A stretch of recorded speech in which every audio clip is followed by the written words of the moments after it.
Hello everyone, প্রিয়দর্শিনীর একটি নতুন ব্লগে তোমাদের সকলকে জানাই অনেক অনেক স্বাগতম। আমি তো খুবই ভালো আছি, তোমরা সবাই কেমন আছো বলো। আজ সকালটা আমার এইভাবে শুরু হয়েছিল।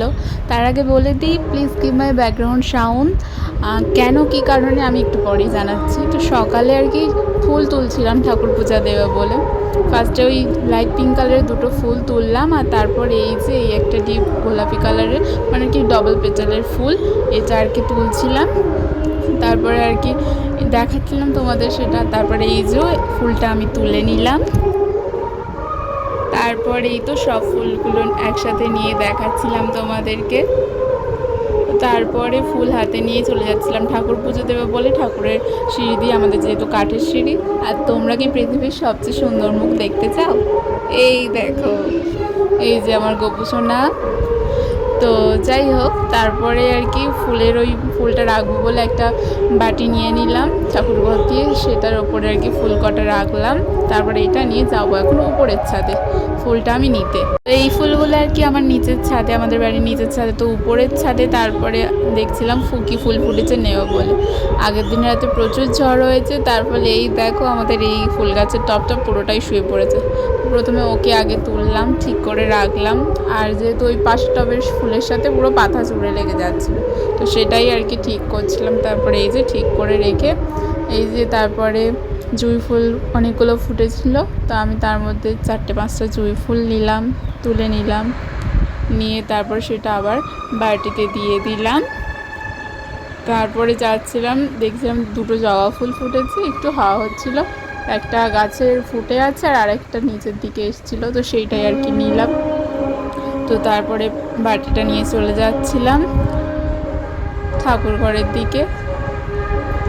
তো তারপরে এই তো বাটি নিয়ে চারিদিকে ছাদে আবার দেখে নিচ্ছিলাম কোনো ফুল ফুটেছে কি না।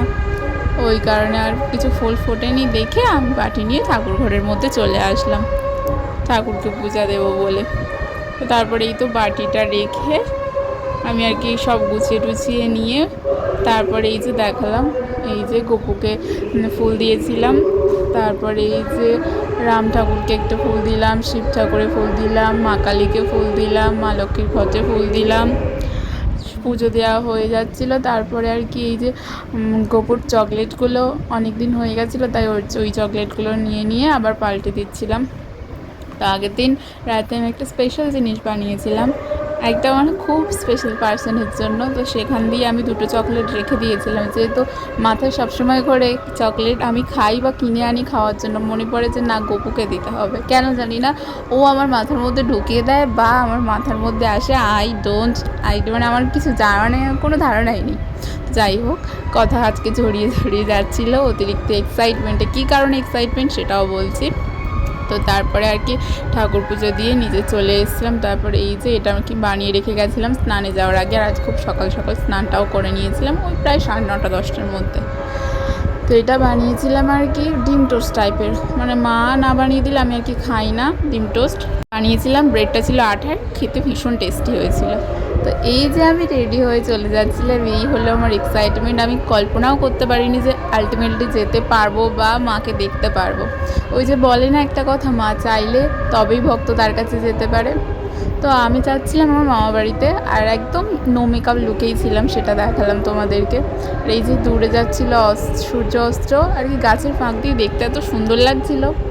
তো এই যে ভাই আমার জন্য দাঁড়িয়ে আছে সাইকেল নিয়ে, আসলে ও বলেছিল ও সাইকেলে উঠতে, আর আমি সাইকেলে উঠতে ভীষণ ভয় পাই, সেই কারণে আর কি ওঠা হয়নি।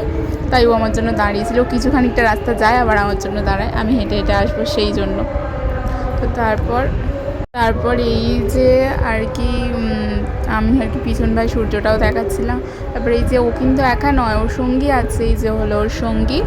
আসলে হঠাৎ করে আমি চলে আসি, আচমকা দুজনে উড়ে দু জায়গায় চলে এসেছে, ওদেরকে আর কি দেখাচ্ছিলাম। তারপরে ওই যে সামনে একটু জুম করে দেখালাম, দূরে সাইকেলে আমার ভাই দাঁড়িয়েছিল, ও কিছু খানিকটা বললামই আমি আসছিল। আর তারপরে তো এতদিন পর আমি কি মামাবাড়ি যাচ্ছিলাম, 100 কোটি বছর পর, না 2-3 বছর, 3 বছর বলা চলে, এত বছর পর মামাবাড়ি এসেছি।